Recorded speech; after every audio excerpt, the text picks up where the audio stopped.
Hello, everyone. I'm Thomas Island. And I'm Rosetta Walker Island. Welcome to Island's Insights. Insights, Grab a cup of coffee, or tea, or whatever whatever your your favorite favorite drink drink may may be. be. It's time for Island Insights.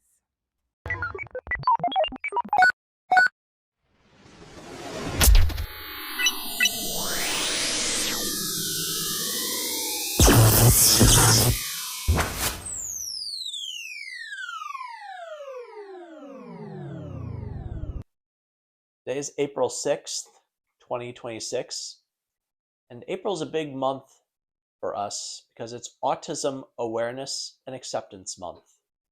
As a professional speaker on the autism spectrum, and the only person with autism to become a Toastmasters International accredited speaker, a designation held by only 95 people on the planet, specifically designed for those that have mastered the art of public speaking and applying it to a particular trade or line of work. This is a big accomplishment from someone who has struggled with social communication matters their entire life, and now being a master of socializing and communicating. I believe that telling my story of success as well as struggle has given my life a sense of purpose and helped people learn from what I learned the hard way so that they can become their best selves and make this world a better place. Absolutely. And Tom, that accomplishment to become accredited speaker for Mm-hmm. Toastmasters International, that is amazing. And you have that designation. You're the only one in the world with that designation. It was no easy task either. I had to give several speeches. I had to have myself recorded, submitted for judging, failed a couple of times at that, but finally got through to the next level, spoke in front of about 1,000 people at an international convention, and was able to earn the designation. All the while, finding people that supported me in my journey, showing people they have the power to live the life that they want, and really making a difference. I think that's what it boils down to. When we share our stories, we make a difference in our lives and the lives of others. So I believe that we can all find a way to share our stories, what we've learned the hard way, particularly amongst people on the autism spectrum, because they have gone through a lot and hopefully learned a lot in the process, and they have something to say, but it's not always being said. Right. Like I was saying earlier, with you having that designation, there's 95 accredited speakers. You're the only one with the designation that you have on the spectrum.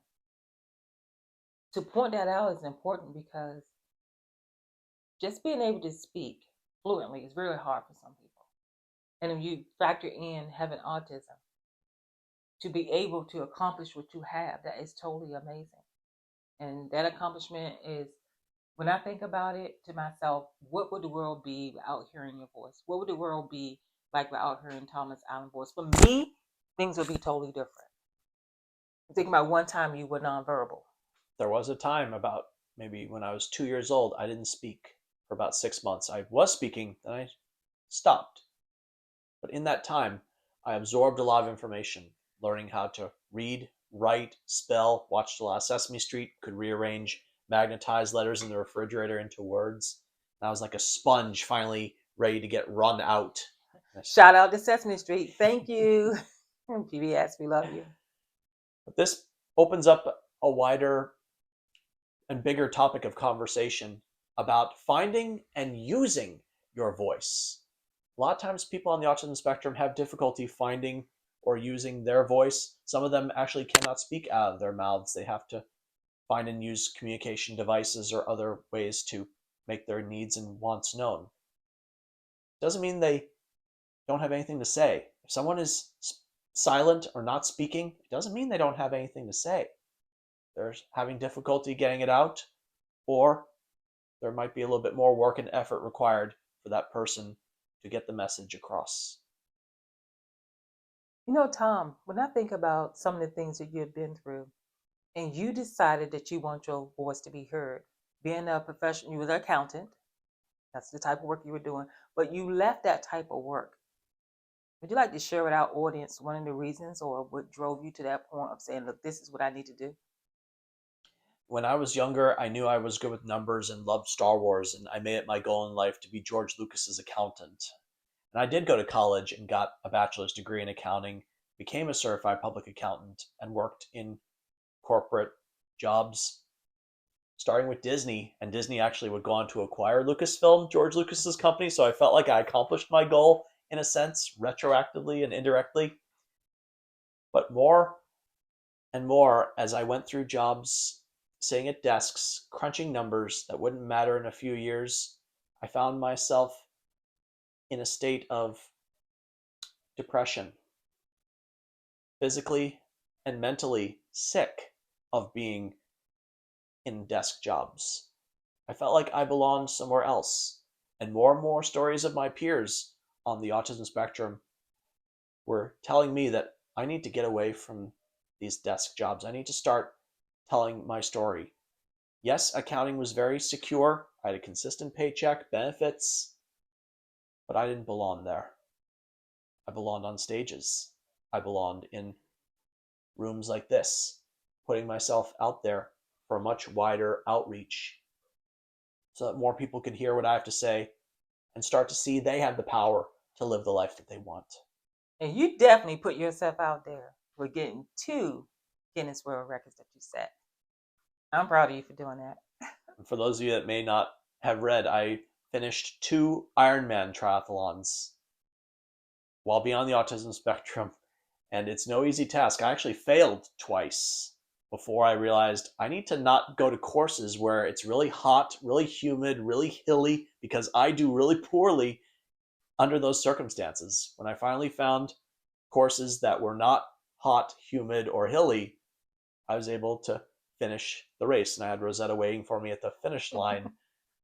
But that brings us to the matter of, are you learning from your mistakes, or do you keep submitting or submerging yourself in environments, in places that do not bring out the best in you, that continue to make you fail? And if you're not learning from those failures, you're not doing something differently, you're going to stay where you are instead of going to where you really belong. Right. And do you have a support system that believe in you? That the bar's not set so low and keeping it low that the things you could have accomplished you were not allowed to do it. Or maybe thought he can't do this or she can't do that because of being on the spectrum. Because all of those words are not true. There's a lot of things that a person can do or accomplish if they're given a chance. And if they fail, so what? Sometimes life we make mistakes. Sometimes we fail. We don't always hit the mark. But you can still try again. Sure can. And as a certified human potential coach, I see in my clients that they want to do something, be somebody, but a lot of times their limiting beliefs that they hold on to, whether it's a parent or caregiver telling them they can't do something, whether it's society giving them the impression that people on the autism spectrum are not going to amount to much, or some other circumstance that is causing them to think that they cannot do X, Y, and Z, or this is how it's going to be for the rest of their lives. I'm here to encourage you all that there is no growth in comfort, but there's also no comfort in growth. Absolutely. There is something better out there for you, but only if you choose to go after it. And now faith is the substance of things hoped for, the evidence of things not seen, which means you haven't seen it. You might have not experienced it, but it's out there. You have to believe it, you have to go for it, you have to visualize it, see it, and make it happen. And that will allow you to accomplish wonders and leave your mark on this world. Just like how when I finished those 2 Ironmans, I was able to set and break a Guinness World Record just by observing, I'm a person with autism. I've accomplished this. I may not have been the first person in the world to do it, but maybe could I be the world's oldest person with autism to finish an Ironman?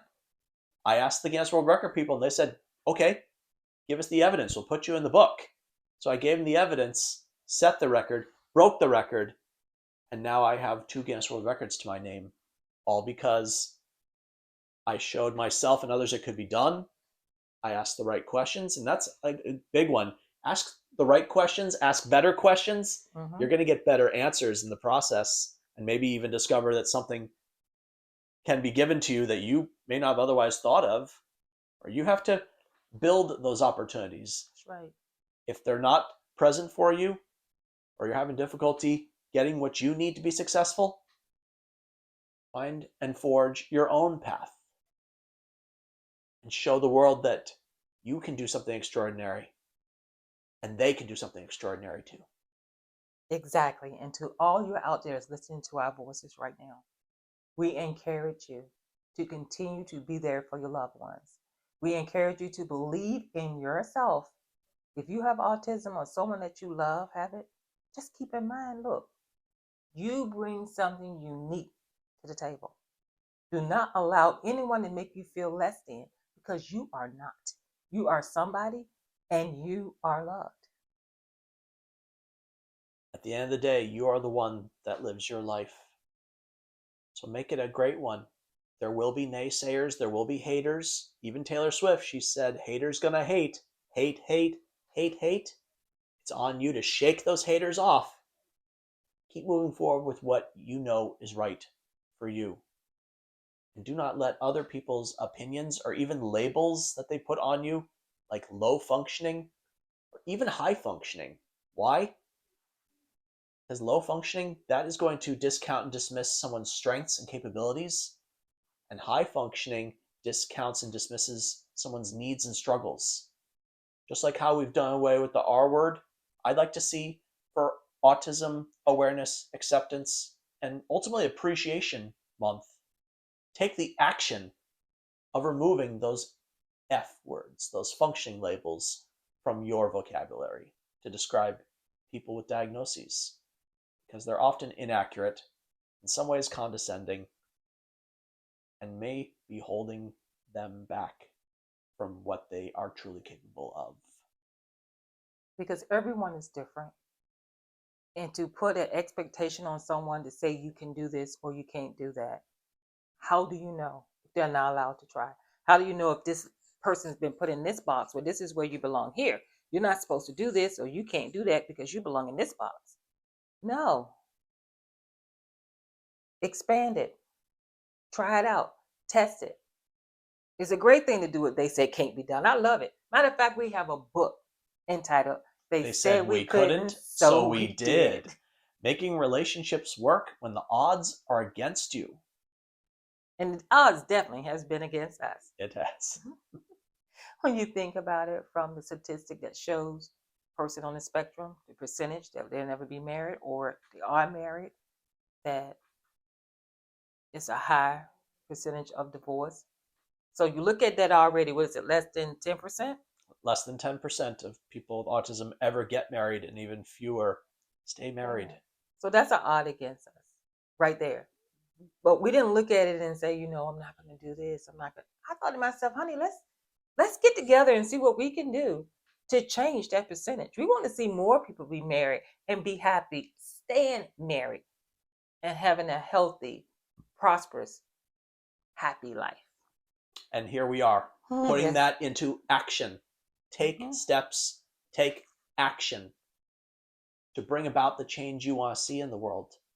That's why we are doing this podcast and why it matters more than ever, this Autism Awareness, Acceptance, Appreciation, Action Month. I'm Thomas Island. And I'm Rosetta Walker Island. May our insights be part of your inspiration.